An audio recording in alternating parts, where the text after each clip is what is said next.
Hello students, हम मध्यकालीन नारी संतों के बारे में अध्ययन कर रहे हैं। इसी श्रृंखला में आज हम गंगा सती के बारे में बात करेंगे। गंगा सती मध्यकालीन लोक धर्म परंपरा की एक मशहूर भक्ति कवयित्री हैं। लोक धर्म परंपरा का अर्थ यह है कि स्थानीय क्षेत्र में किसी एक भक्ति का प्रसिद्ध होना और उसकी पूजा किया जाना। तो यह गुजरात के सौराष्ट्र क्षेत्र में भक्ति कवयित्री के नाम से जानी जाती हैं और इनकी पूजा की जाती है। इन्होंने अपनी पुत्र वधू पानबाई को 51 या 52, संख्या निश्चित नहीं है, कहीं पे 51 का उल्लेख मिलता है और कहीं 52 का उल्लेख मिलता है कि उन्होंने 51 और 52 भजन अपनी पुत्र वधू को गा करके सुनाए और जो उनके खुद के स्वरचित भजन थे, जो आज महापंथ संप्रदाय के प्रवचन का मुख्य हिस्सा है और आज भी यह गुजराती घरों की सांस्कृतिक यादों में एक सशक्त उपस्थिति बनाए हुए है। आज भी गुजरात के लोग इनके भजनों को गाते आ रहे हैं और गा रहे हैं। इसी कारण से एक परंपरा के रूप में इनके भजनों को आज भी स्वीकार किया जा रहा है। पारंपरिक वृत्तांतों के अनुसार ये गुजरात के सौराष्ट्र प्रदेश में वघेला राजपूत परिवार में 12वीं से 14वीं सदी के मध्य में इनका जन्म हुआ था। उनका विवाह भावनगर के समध्याला गांव के कहला संघ या कलुबा के साथ में हुआ था। वह भक्ति आंदोलन के निजिया परंपरा के अनुगामी थे, उसको वे मानते थे। इस विवाह से उनका एक पुत्र आजोबा हुआ था, जिसका विवाह पानबाई के साथ में हुआ था। कलुबा और गंगा सती ये दोनों ही धार्मिक प्रवृत्ति के थे और उनके घर में भक्ति कार्यक्रम लगातार होते रहते थे और भक्ति कार्यक्रमों का वह केंद्र बना हुआ था, जहाँ कई साधु संत और भक्त लोग आते जाते रहते थे। एक पारंपरिक वृत्तांत के अनुसार यह माना जाता है कि अपनी आध्यात्मिक शक्ति को सिद्ध करने के लिए कलुबा ने एक गाय को मार करके पुनः उसको जिंदा किया था, पर बाद में उनको इसका इतना पश्चाताप हुआ कि उन्होंने समाधि लेकर के अपने जीवन का अंत करने का निश्चय किया।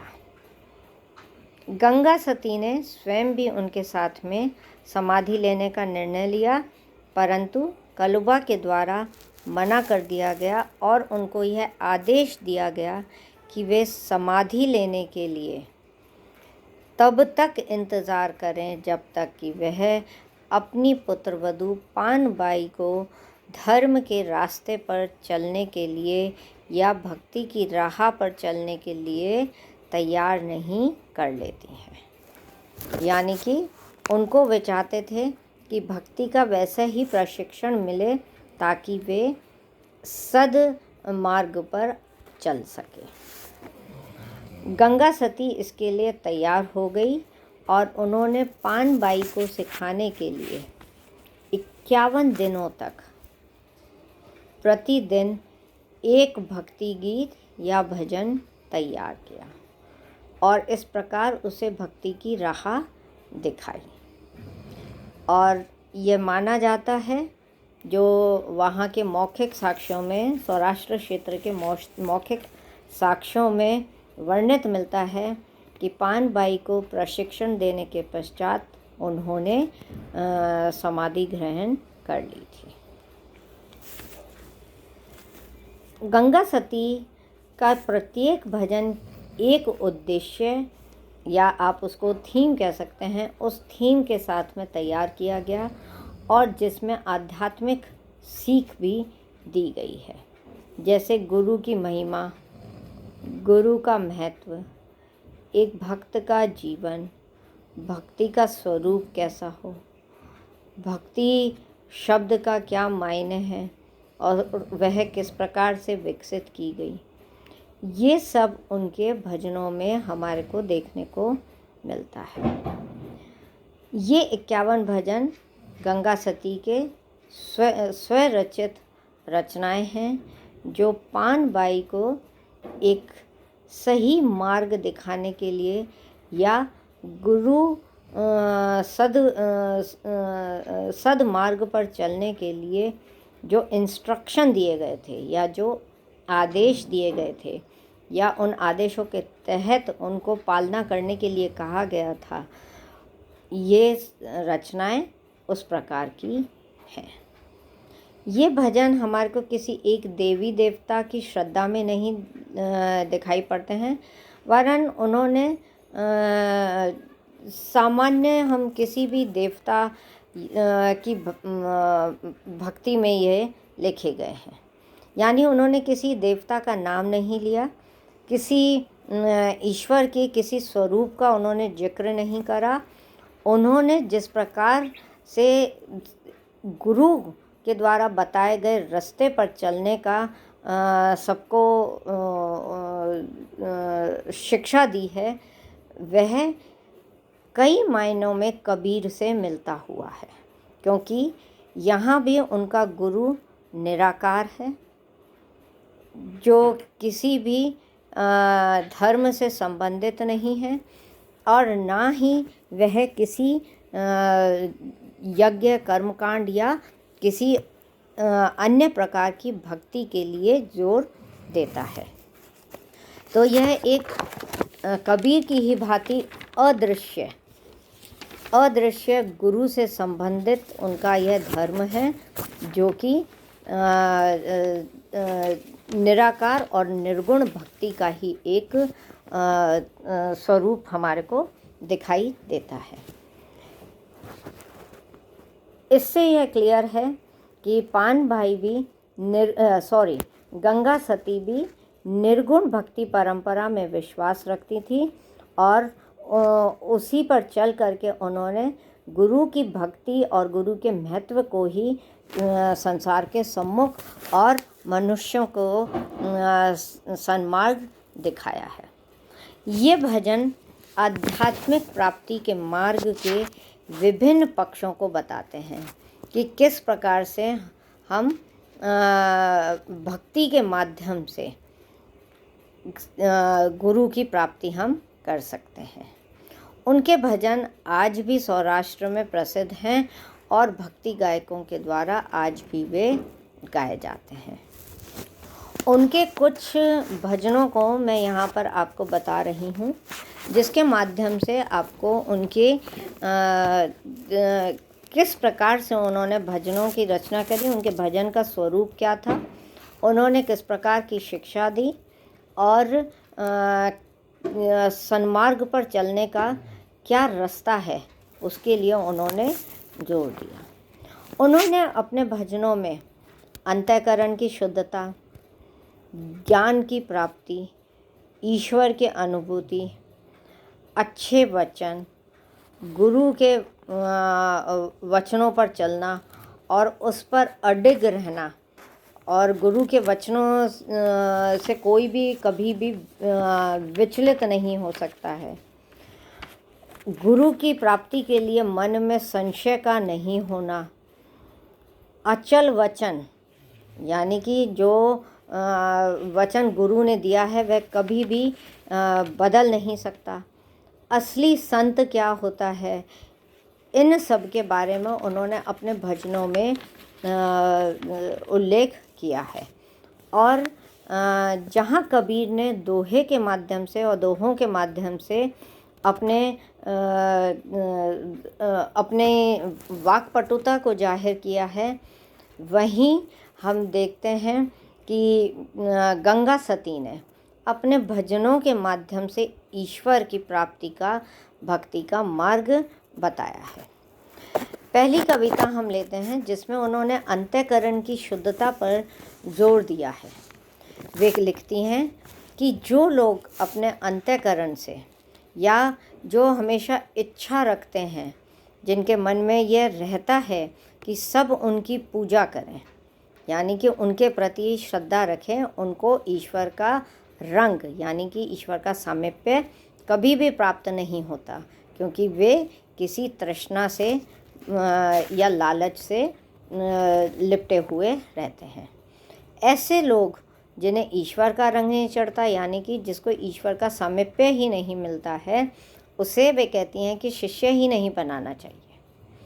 जिसका अंतर्मन उजला नहीं होता है, जिसके अंदर घमंड भरा हुआ होता है, उसका तो वो कहती हैं साथ ही कभी नहीं देना चाहिए, क्योंकि वे कभी भी अडिग नहीं रहता है। उसकी वृत्तियाँ जो हैं वे इधर उधर भटकती रहती हैं और लालच से भरी हुई होती हैं। वो कहती हैं कि जो ढोंगी होते हैं उन्हें भी समझाया नहीं जा सकता है। जिसका मन संकल्प और विकल्प से भरा होता है, गलत व्यवहार से जुड़ा होता है, उनका अंत में उपहास ही होना है, उनकी जग हंसाई ही होनी है।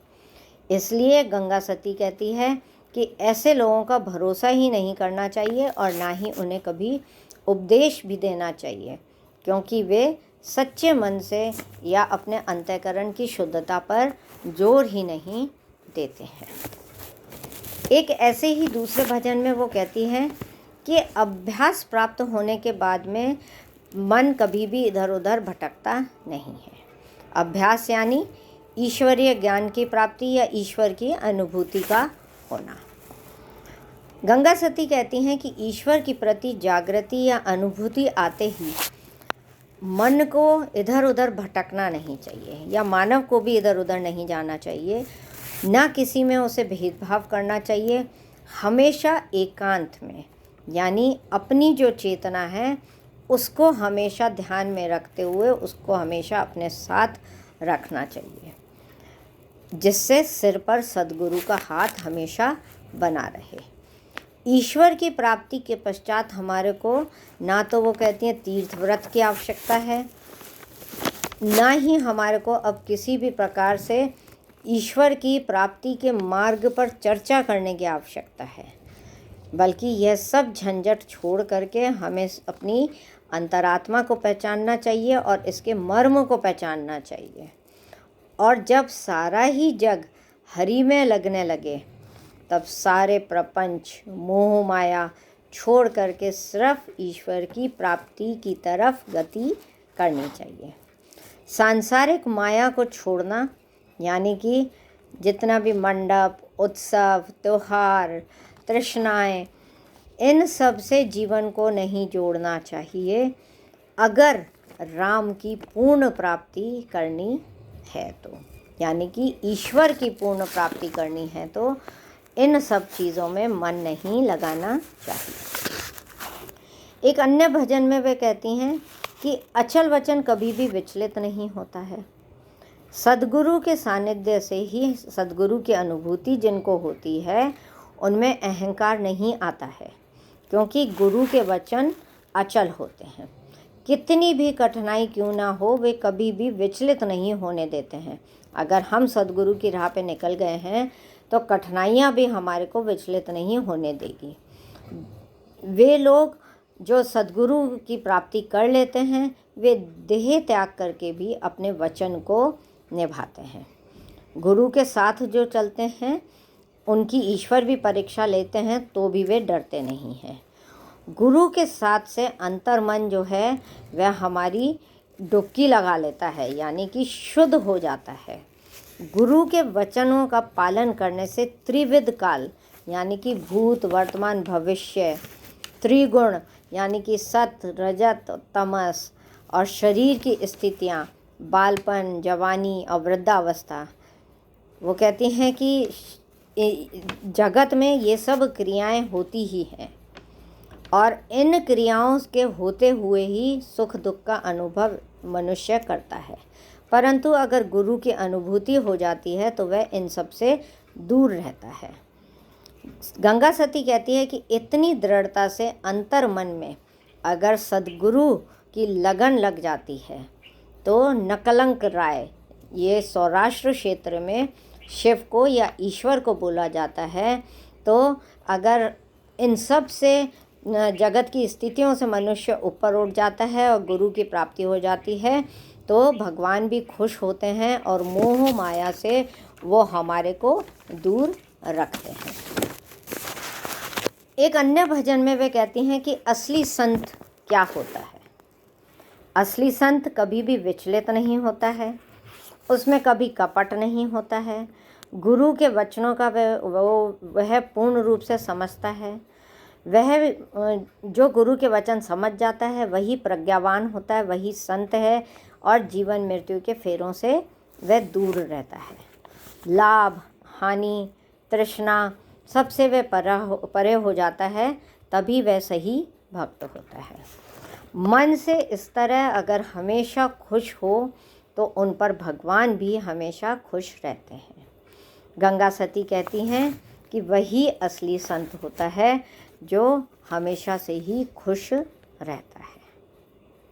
इसी प्रकार वो कहती है कि अचल वचन भी कभी विचलित नहीं होता है।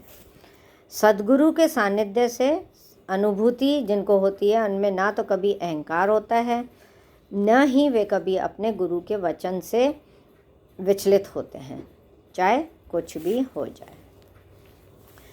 एक अन्य भजन में कहती हैं, जिसको संशय कहा गया है, कि जब तक मन में भय है या संशय है तब तक भक्ति का रंग नहीं चढ़ता है। यानी कि आप ईश्वर की प्राप्ति ही नहीं कर पाते हैं अगर आप पेशोपेश में रहते हैं। सद्गुरु की शरणागति से, देह के बंधनों से मुक्त होने से ही ईश्वर की प्राप्ति होती है और यही चित्तवृत्तियाँ निर्मल शुद्ध होने का प्रमाण है। कभी कोई अपेक्षा न हो, न तो धन देने की हो न धन लेने की हो, किसी भी प्रकार का लालच नहीं हो।